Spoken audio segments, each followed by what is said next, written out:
thinking. I have to tell you, I'm both challenged and excited. My excitement is I get a chance to give something back. My challenge is the shortest seminar I usually do is 50 hours. I'm not exaggerating. I do weekends, and what I do more than that, obviously coach people, but I'm into immersion. Because how'd you learn language?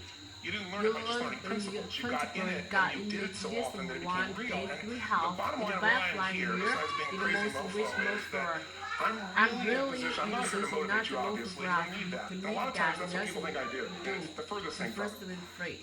What happens, though, is people say to me, well, why would you need motivation? And I say, well, that's interesting. That's not what I do. I'm the why guy. I'm the why you do what you do. What is your motive for action? What is it that drives you in life today, not 10 years ago, or are you running the same pattern? Because I believe that the invisible force of internal drive activated is the most important thing in the world. I'm here because I believe emotion is the force of life. All of us here have great minds. Most of us here have great minds. Right? I don't know if I'm going to get but we all know how to think. And with our minds, we can rationalize anything. We can make anything happen. We can, I agree with what was described a few days ago, with this idea that people work in their self-interest. But we all know that that's bullshit at times. You don't work in your self-interest all the time. Because when emotion comes into it, the wiring changes in the way it functions. And so it's wonderful for us to think intellectually about how the life of the world is, and especially those who are very smart. We can play this game in our head, but I really want to know what's driving you, and what I'd like to maybe invite you to do by the end of this talk is explore where you are today for two reasons. One, so that you can contribute more. And two, so that hopefully we can not just understand other people more, but maybe appreciate them more and create the kinds of connections that can stop some of the challenges that we face in our society today that only get magnified by the very technology that's connecting us, because it's making us intersect. And that intersection doesn't always create the view of everybody now understands everybody and everybody appreciates everybody. So I've had an obsession basically for 30 years. And that obsession has been what makes the difference in the quality of people's lives. What makes a difference in their performance, because that's what I hired you. I got to produce the result now. That's what I've done for 30 years. I get the phone call when the athlete is burning down on national television, and they were ahead by 5 strokes, and now they can't get back on the course. And I got to do something right now to get the result, and nothing matters. I get the phone call when the child is going to commit suicide, and I got to do something right now. And in 29 years, I'm very grateful to tell you I've never lost more than 29 years. Doesn't mean I won't someday, but I haven't done it. And the reason is an understanding of these human needs I want to talk to you about. So when I get those calls about performance, that's one thing. Like, how do you make a change? But also, I'm looking to see what is it that's shaping that person's ability to contribute, to do something beyond themselves. So maybe the real question is, I look at life and say there's two master lessons. One is there's the science of achievement, which almost everyone in this room has mastered to an amazing extent. That's how do you take the invisible and make it visible, right? How you take what you dream about and make it happen, whether it be your business, your contribution to society, money, whatever it is for you, your body, your family. But the other lesson of life that is rarely mastered is the art of fulfillment. Because science is easy, right? You know the rules, you write the code, you follow those, and you get the result. Once you know the game, you just, you up the ante, don't you? But when it comes to fulfillment, that's an art. And the reason is it's about appreciation and it's about contribution. You can only feel so much by yourself. So I've had an interesting laboratory to try to answer the question, the real question, which is what's the difference in somebody's life if you look at somebody like those people that you've given everything to, like all the resources they say they need. You gave them not a $100 computer, you gave them the best computer. You gave them love, you gave them joy, you were there to comfort them. And those people very often, and you know some of them I'm sure, end up the rest of their life with all this love, education, money, and background, spending their life going in and out of rehab. And then you meet people that have been through ultimate pain, psychologically, sexually, spiritually, emotionally abused, and not always, but often they become some of the people that contribute the most to society. So the question we got to ask ourselves really is, what is it? What is it that shapes us? And we live in a therapy culture. Most of us don't do that, but the culture is therapy culture. And what I mean by that is the mindset that we are our past. And everybody in this room, you wouldn't be in this room if you bought that theory, but most of society thinks biography is destiny. The past equals the future. And of course it does if you live it.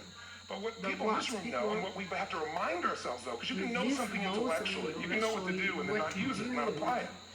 So really what we got to remind ourselves is decision is the ultimate power. That's what it really is. Now when you ask people, have you failed to achieve something? How many have ever failed to achieve something significant in your life? Say I. Thanks for the interaction on a high level there. But if you ask people, why didn't you achieve something? Somebody who's working for you, or a partner, or even yourself. You failed to achieve a goal. What's the reason people say they failed to achieve? What do they tell you? Didn't know enough, didn't have the knowledge, didn't have the money, didn't have the time, didn't have the technology. I didn't have the right manager. Didn't have the Supreme Court.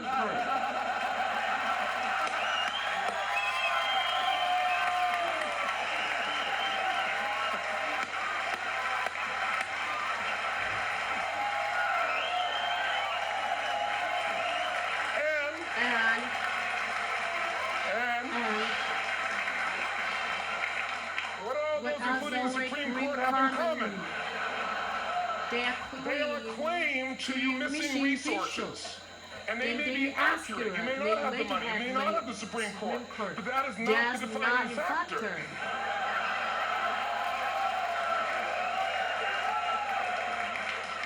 And you correct me if I'm wrong.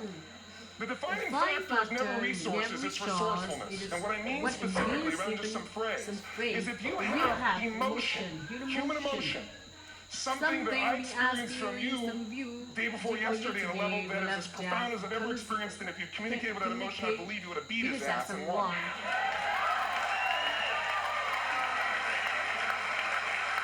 But how easy for me to tell him what he should do. Idiot, Robbins.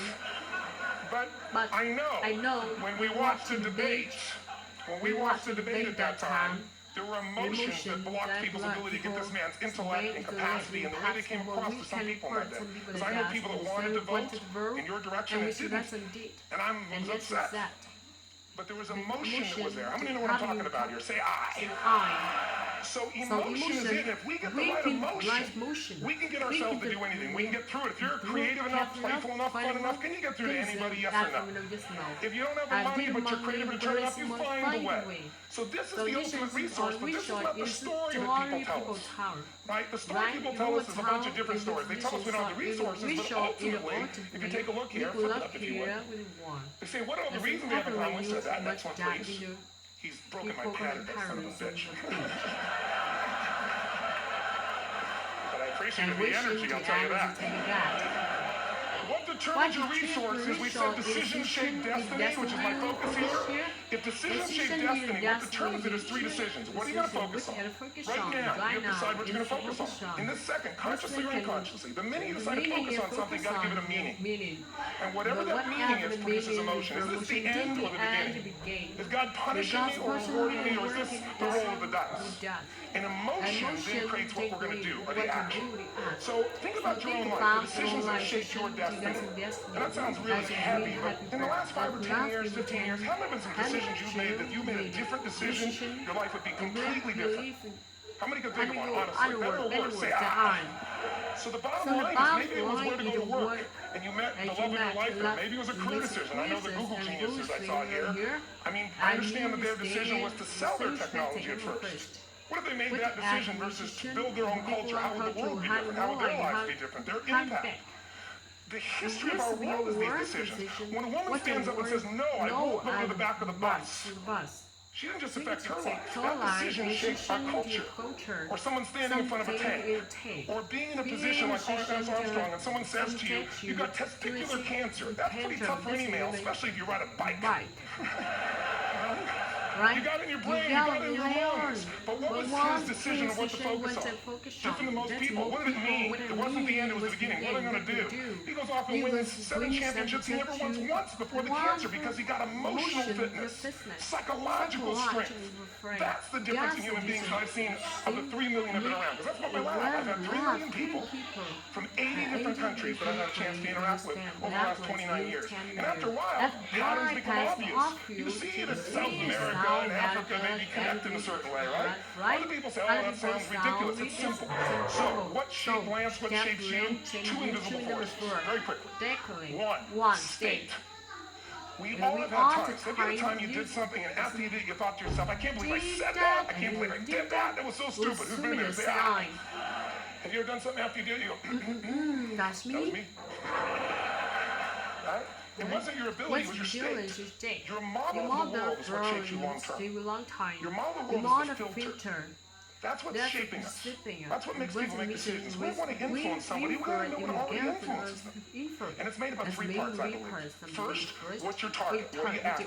Which I believe it's not your desires. You think your desires are goals. How many ever got a goal and desire and thought, is this all there is? Somebody been there, say, So it's needs we have. I believe there are 6 human needs. Second, once you know what the target that's driving you is and you uncover it for the truth, you don't form it, you uncover it.